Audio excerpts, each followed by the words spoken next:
Welcome to another episode of Talking Nerdy in the Bedroom with just me. I warned you in the last episode, the next episode was just going to be me, as the other two have not seen this movie, and I really wanted to talk about it, because it's a fantastic movie, and it might be one of the best wrestling movies there is.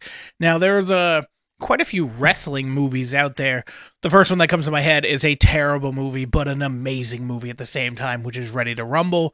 Still one of my favorite guilty pleasure movies where you know it's not good, but because it's about a sport that you like or a subject you like, you overlook a lot of things, and it's just stupidly funny. Highly recommend anybody to watch if you like wrestling. Or did like wrestling back in the 90s, because this is a very 90s movie. But anyway, we're not here to talk about that. We're actually here to talk about The Iron Claw, which has been critically acclaimed, has been getting a lot of buzz for some of the performances from the actors, potentially getting awards. But it's a fantastic movie. I went to the theater to see it. I saw a lot of posts about this, that there were not a lot of people in theaters. I was literally the only one in the theater seeing this movie. I actually liked that because I didn't have to worry about anybody else ruining the movie for me, and I could just focus on the movie.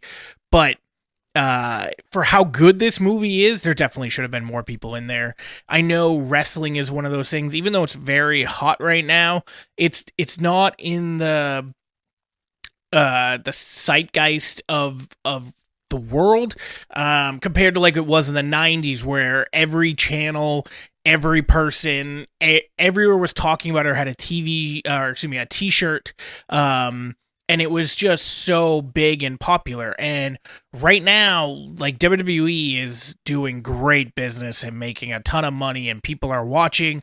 They're not watching like they used to, but they're watching more now than they have in the last like 5 or 7 years. There's a lot of eyeballs on the product. They're doing all this other partnership. They just got sold to a company that renamed itself TKO, which also owns the UFC with Ari. And it's just, I don't know. A lot of attention's on it, but apparently it's not translating over to other things. Because if this movie was released back then when everybody was watching wrestling, I'm sure it would have done really good box office numbers.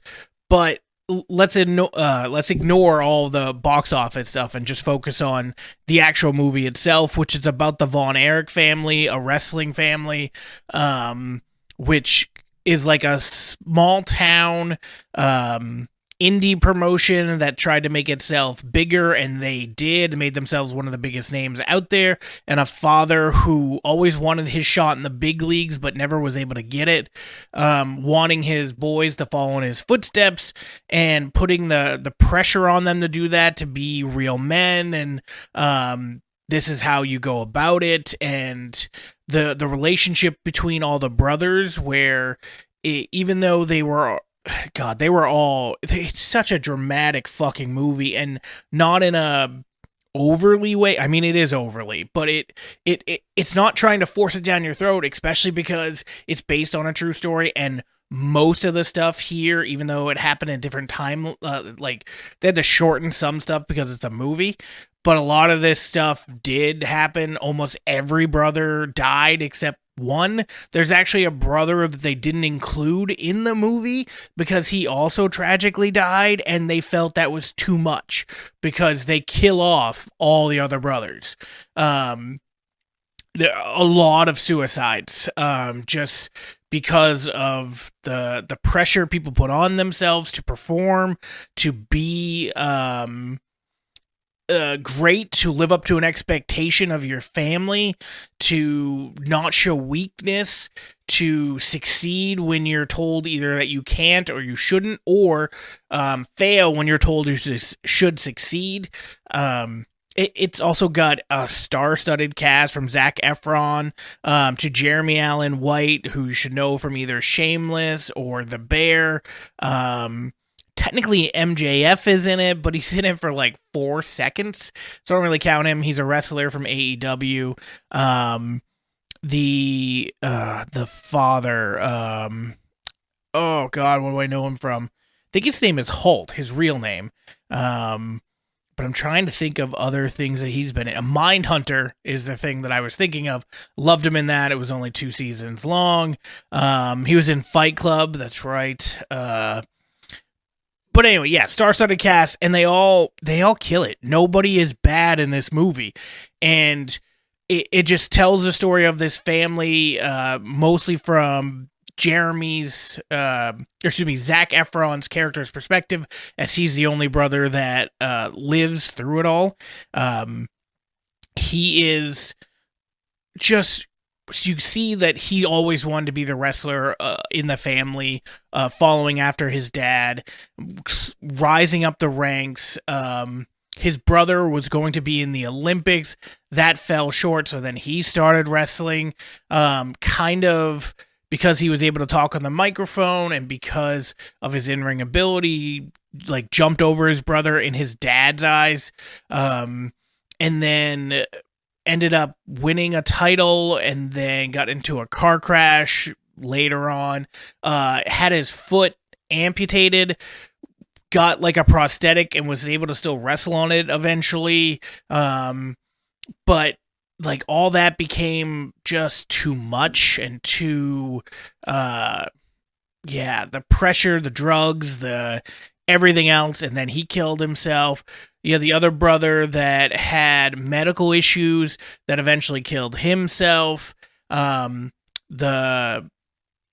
father ends up killing himself. Am I right about that? I'm trying to remember.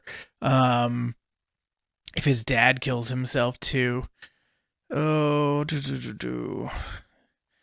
oh, now that's gonna bug me. Now that's going to bug me. Yeah, I'm just gonna say he did because I can't find it off the top of my head. It's just the whole family that ends up dying. Which again sounds very just horribly sad, and it is, and the story is tragic, and it's just so well put together in this movie. I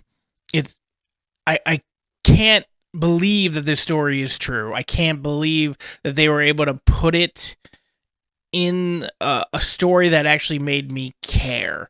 And I guess because they took it seriously, you could do that about any story, but there are some subject matters where, depending on how the director has his idea for the movie, depending on how the script is written and how the actors are going to portray it, it can either come off as silly, campy, or just no one's going to care. And this one didn't. This one took it lockstep from immediate, hey, we need to do this story justice. We need to tell the story of this family. And they do from start to finish. You get to see how much Zac Efron's character, even though he wants to be a wrestler and even though he wants to be want to make his dad proud, you can see the main thing that he wants is just to be with his brothers. So he loves the idea that eventually they all come on to wrestle with him, even though one of them shouldn't, and more or less does because his dad wants him to do something besides playing a band. He just wants to be with them, and then he meets this girl, and then he's very afraid of this family curse because he had other relatives before him die, and then obviously his brothers die.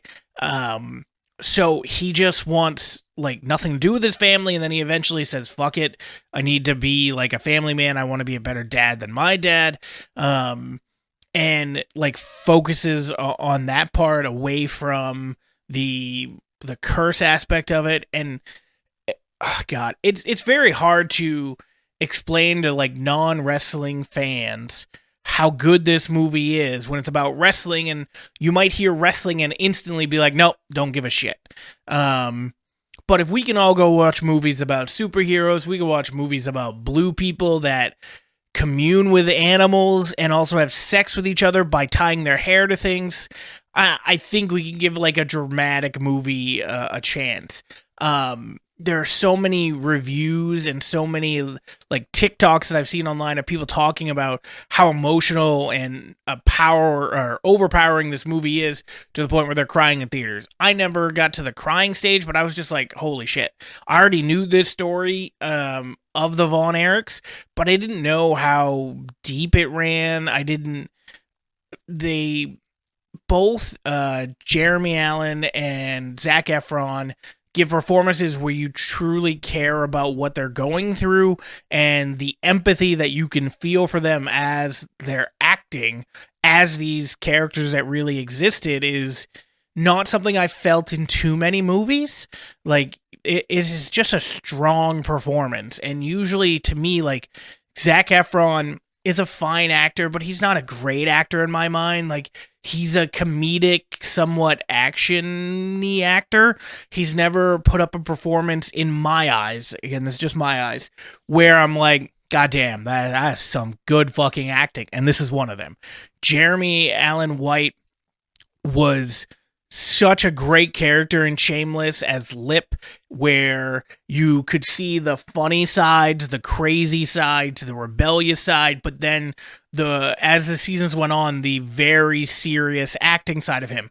And then I fast forward to when he's on The Bear, which I did an episode on the podcast for, and it's phenomenal. That show is great. I don't know why the fuck. I'm glad it won an award, but it got nominated for Outstanding Comedy Series. That fucking show is not a comedy. It's a drama, hands down, without any I don't even know what the fuck they're thinking. Anyway, I'm glad they won an award for it, but it's definitely a drama. So it's just so damn good, and it makes you care about these characters, and some of that's from their performances, and then he translates that over into this movie. And I'm sure he's going to keep doing it with the other projects that he ends up getting, but they do it so well. Even the other brothers that aren't focused on like too much, because they're not in the movie like the entire time because of death, they do a fine job. The youngest brother ends up wanting, again, to do something that isn't wrestling, wants to be a musician, and you see his struggle dealing with his family. You see the struggle where he's trying to talk to his mom at one point, and his mom's like, that's why we had more kids, so you have brothers, go talk to them, deal with them with your problems. And it's such this old family dynamic that's definitely doesn't exist in today's world anymore, or for the majority it doesn't.